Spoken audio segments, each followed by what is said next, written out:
The trade war between China and the US has lasted 7 years, and the state of China's economy remains a highly controversial topic.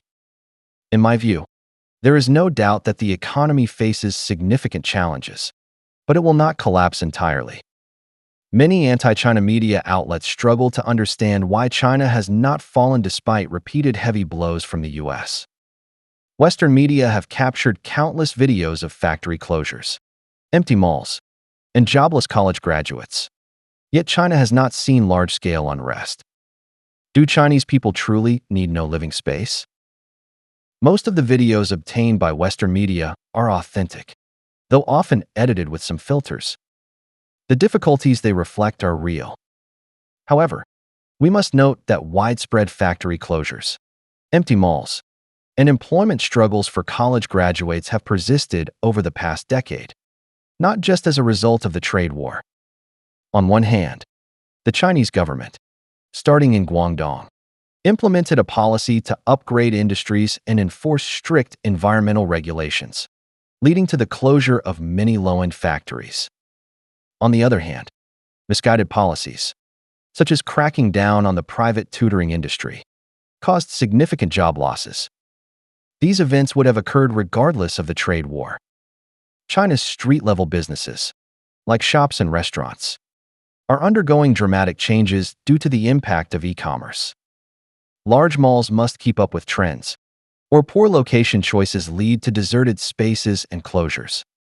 Many Chinese people buy even toothbrushes and parse noodles online, completely unwilling to visit malls.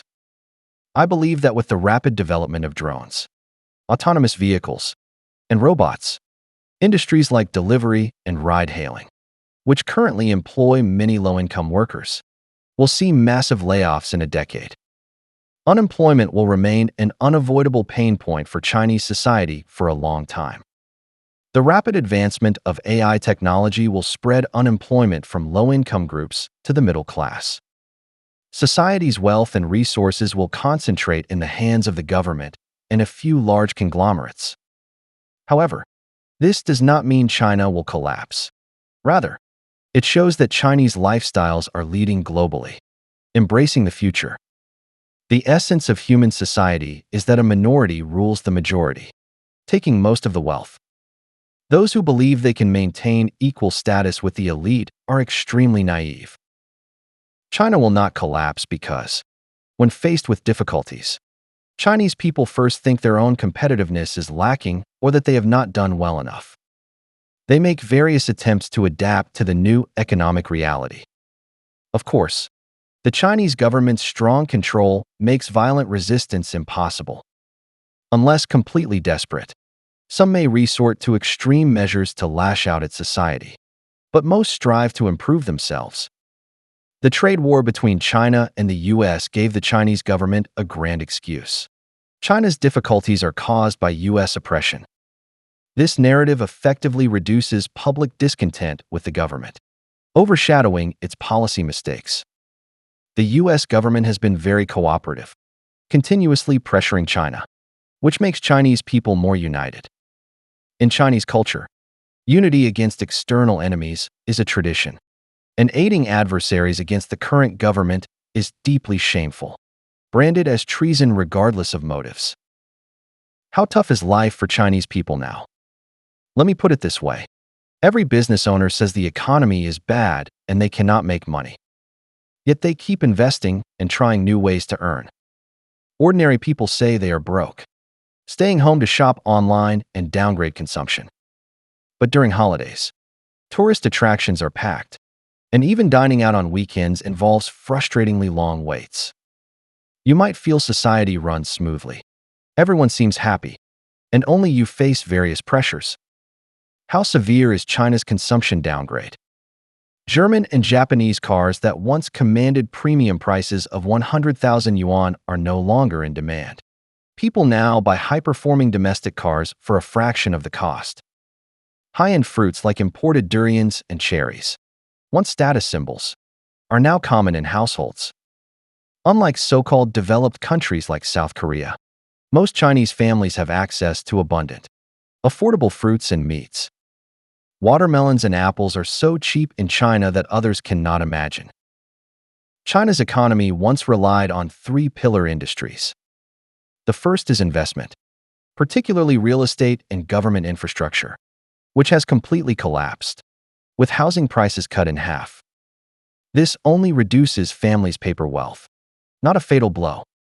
Although real estate has collapsed, the Chinese government's large-scale public infrastructure investments continue, along with overseas projects like the Belt and Road Initiative. Though some funds have been wasted, there are still some gains. The second is foreign trade. Despite U.S. pressure, China's exports are growing due to the increasing technological content of its products. The third is consumption. With the first two struggling, people's wallets shrink, and consumption downgrade has become a common term. These macroeconomic descriptions mostly apply to first, second, and third-tier cities. But China also has county-level economies centered on over 2,800 counties, most of which are closed regional economies. Only a small portion of their large-scale business activities are included in GDP. Much economic activity is untracked and untaxed. The Chinese government uses an indirect tax system, where consumers generally bear commodity taxes, but small-scale economic activities are exempt, forming a robust microeconomic system. In my hometown, most economic activities are microeconomic, requiring only minimal management fees or symbolic taxes. Compared to the U.S., China's economic capacity is not exaggerated but severely underestimated. Most media hype about the trade and tech wars between China and the U.S. involves only certain cities and companies in both countries. County-level economies like my hometown are largely unaffected. For them, the trade war means premium goods once sold to Americans are now sold domestically. Locals may not know the benefits of the Belt and Road Initiative in South America, but cherries are cheaper now. The U.S. cannot defeat China in an economic war because China, using only part of its economic capacity, keeps the U.S. struggling. If China fully mobilizes, the U.S. stands no chance. China's population is 4 times that of the U.S., with higher average intelligence, greater diligence, discipline, and resilience. What reason does the U.S. have to win? Chinese people are grateful to the U.S. When China's leadership was intoxicated by success, making bad moves and poor decisions, the U.S. trade and tech wars woke them up, preventing a return to extreme left-wing policies. Under U.S. pressure, many flawed policies were corrected. For example, the harsh crackdown on the private tutoring industry, a policy conceived by some idiot for unknown reasons, brought no positive results but caused widespread unemployment. You may not believe it, but China often has such idiotic policies that, once implemented, lead to mass unemployment and bankruptcies. Under U.S. pressure, the Chinese government is gradually phasing out these terrible policies, revitalizing the private sector. The importance of the private economy is being recognized again, and China's economy is regaining vitality.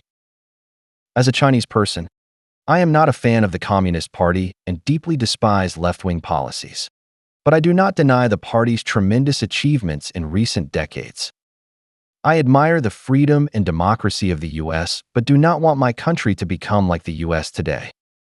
In the competition between China and the U.S., I hope Chinese people unite and confront it head-on, rejecting any notions of appeasement or compromise. Until the U.S. fully meets China's core interests, we must not yield. Historical opportunities come once, and we cannot afford to miss them. But if these hopes fail, I will not be too upset. For me, saving money to retire in the countryside, gardening and raising flowers, is a great outcome. Regardless, this does not stop me from expressing my views online and earning a bit of living expense.